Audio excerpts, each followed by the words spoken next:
Assalamualaikum warahmatullahi wabarakatuh. Perkenalkan, nama saya Edward dari TI 18E NIM 1003 Universitas Buana Perjuangan Karawang. Di sini saya akan mempresentasikan studi kelayakan bisnis toko baju. Studi kelayakan bisnis adalah suatu kegiatan yang mempelajari secara mendalam tentang suatu usaha atau bisnis yang akan dijalankan, dalam rangka menentukan layak atau tidak usaha tersebut dijalankan. Tujuan studi kelayakan bisnis. Yang pertama, untuk menghindari risiko kegagalan besar dari kegiatan yang tidak menguntungkan. Yang kedua, mempermudah perencanaan. Yang ketiga, mempermudah pelaksanaan pekerjaan. Yang keempat, mempermudah pengawasan. Yang kelima, mempermudah pengendalian. Manfaat di studi kelayakan bisnis. Yang pertama, bagi manajemen sebagai salah satu sumber pertimbangan dalam pengambilan keputusan manajemen. Yang kedua, bagi investor atau kreditur untuk menilai apakah peluang usaha tersebut layak atau tidak, yang kemudian dijadikan sebagai pertimbangan penyaluran. Yang ketiga, bagi pemerintah sebagai pertimbangan pemberian izin usaha atau proposal yang diajukan bagi masyarakat yang mengetahui apakah usahanya dibuka. Alat ukur menentukan kelayakan suatu usaha berdasarkan kriteria investasi. Ada banyak pendekatannya. Pada materi ini akan dilakukan melalui pendekatan berikut, yaitu pertama, BEP, break-even point, adalah kondisi di mana pendapatan dari usaha sama dengan model yang dikeluarkan. Tidak terjadi kerugian atau keuntungan. Pengusaha sering menyebutnya dengan istilah balik modal. Yang kedua, payback period adalah metode penelitian terhadap jangka waktu pengambilan investasi suatu usaha atau proyek.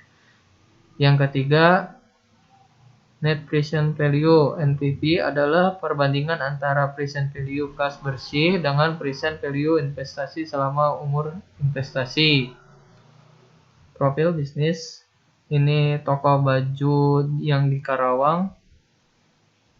Dia berdiri sejak bulan Maret tahun 2019. Toko baju ini menawarkan berbagai macam produk menarik seperti baju untuk anak maupun dewasa. Lebih tepatnya di Johar, dengan target pasar untuk kalangan anak-anak maupun dewasa. Pengeluaran investasi awal atau modal yaitu 25 juta. Bunga yang digunakan yaitu 10%. Target bisnis 3 tahun. Pengeluaran yaitu iklan atau promosi memakai spanduk, yaitu 100.000 per tahun ya, 2 pieces. Jadi dijumlahin per bulannya itu Rp8.333 per bulan. Kalau biaya lain-lain seperti listrik atau apapun, yaitu Rp350.000 per bulan.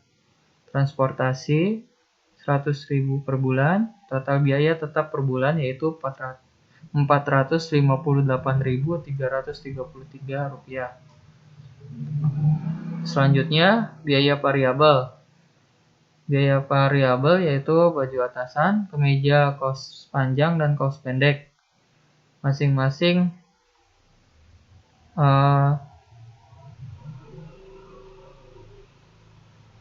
harganya yaitu baju atasan Rp220.000,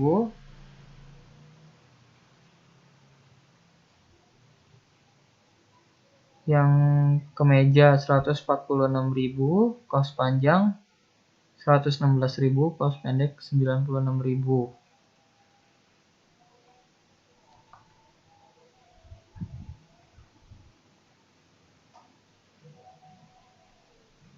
Harga jual baju atasan yaitu Rp235.000, kemeja 155.000, kaos panjang 130.000, kaos pendek 115.000. Target penjualan per bulan yaitu per 5 dalam semua baju atasan, kemeja, kaos panjang, dan kaos pendek, satu produk yaitu 20 pieces. Pendapatan total yaitu 3.175.000. Keuntungan laba sama dengan total pendapatan dikurangi total biaya operasi. 3.175.000 dikurangi 458.333 rupiah, yaitu hasilnya 2.716.667 rupiah, yaitu keuntungannya. Selanjutnya BEP, break even point, adalah suatu titik di mana penjualan dan pengeluaran sama, atau suatu kondisi di mana penjualan perusahaan cukup untuk menutup pengeluaran bisnisnya. Break even point biasanya disebut dengan titik impas, di mana suatu bisnis tidak mengalami kerugian dan juga tidak memperoleh keuntungan. BEP rupiah, total biaya tetap dibagi 1 dikurangi biaya variabel dibagi harga, yaitu jumlahnya 7.161.453 rupiah. Bisnis akan mulai balik modal apabila penjualan sudah mulai mencapai 7.161.453 rupiah. Untuk BEP unit, total biaya tetap dibagi harga dikurangi biaya variabel, yaitu totalnya 31 pieces. Bisnis akan balik modal apabila mampu menjual 31 pieces. Payback periods bertujuan untuk mengetahui seberapa lama periode investasi akan dapat dikembalikan saat terjadinya kondisi balik modal. Jangka waktu kembalinya investasi yang telah dikeluarkan melalui keuntungan yang diperoleh dari suatu proyek. Semakin cepat waktu pengembalian, semakin baik untuk diusahakan. Payback periods mengabaikan nilai uang pada saat sekarang. Perhitungan payback periods. Payback period sama dengan investasi dibagi pemasukan dalam 1 bulan dikurangi pengeluaran dalam 1 bulan, yaitu jumlahnya 9,2 bulan. Karena payback periodnya yaitu 9 bulan kurang dari nilai target investasi bisnis yaitu 3 tahun, maka investasi dinyatakan layak. NPV, Net Present Value. Net Present Value adalah metode analisa dengan menghitung nilai bersih pada waktu sekarang. Dengan demikian, metode NPV pada dasarnya memindahkan cash flow yang menyebar sepanjang umur investasi ke waktu awal investasi N sama dengan 0, atau ke kondisi present, tentu saja dengan menerapkan konsep ekuivalensi untuk mengetahui apakah rencana suatu investasi tersebut layak secara ekonomis atau tidak. Diperlukan suatu ukuran tertentu dalam metode NPV, yaitu jika NPV lebih dari 0, maka artinya investasi tersebut menguntungkan atau feasible. Jika NPV kurang dari sama dengan 0, artinya investasi tidak menguntungkan atau unfeasible.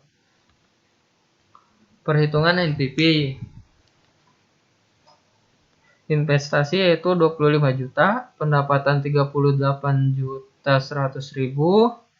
pengeluaran yaitu 5.499.996 rupiah. Suku bunga yaitu 10%. Nilai sisa yaitu 25 juta. Target bisnis 3 tahun. Perhitungannya NPV sama dengan negatif I kapital ditambah AB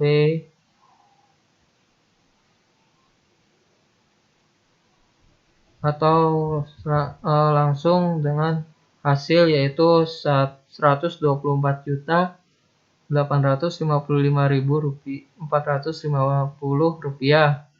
Nilai NPV sama dengan 124.855.450 rupiah lebih dari 0. Berarti bisnis layak dijalankan. Kesimpulannya, setelah dilakukan perhitungan, maka didapatkan hasil sebagai berikut. Untuk hasil BEP, mulai balik modal apabila penjualan sudah mulai mencapai 7.161.453 atau bisnis akan mulai balik modal apabila mampu menjual 31 pieces. Nilai payback period yaitu 9,2 bulan lebih kecil daripada nilai target 3 tahun. Nilai NPV yaitu 124.855.450 rupiah lebih besar daripada 0. Maka bisnis layak dijalankan atau diteruskan. Terima kasih. Assalamualaikum warahmatullahi wabarakatuh.